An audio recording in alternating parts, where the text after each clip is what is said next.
नहीं मुझे लगता है ऐसी बातों की तो beep. No, no, I don't know. I mean, see, this has been going on and this continues. There's always going to be one faction. I was watching some interactions on television also, and then there's vehemently one side saying, no, this is the freedom of expression, and then there's one side saying, no, this is inappropriate at times.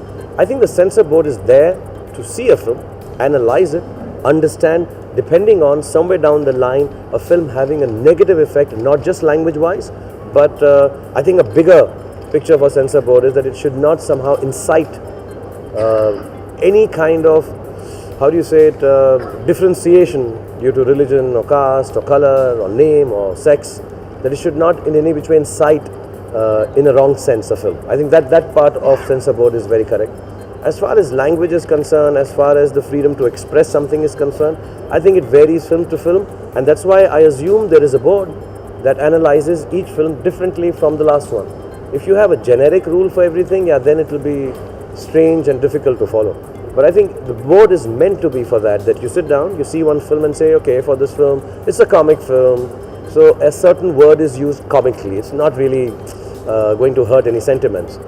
God, this one is, inciting, this is troubling, and you can't have a word like this being misused. It can trouble certain sections of, religion or whatever, and then, yeah, they have to come down heavier on it.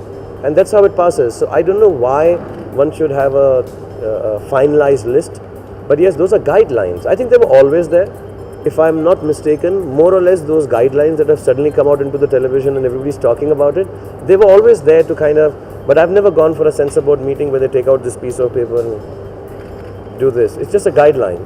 And then this discussion will continue for years all around. But I think they can make a lot more categories in censorship. Not just you, UA and you. Perhaps they should increase a lot more ratings and then try and put films into that, parental guidance, non-parental guidance, strictly for adults. I think that perhaps might help.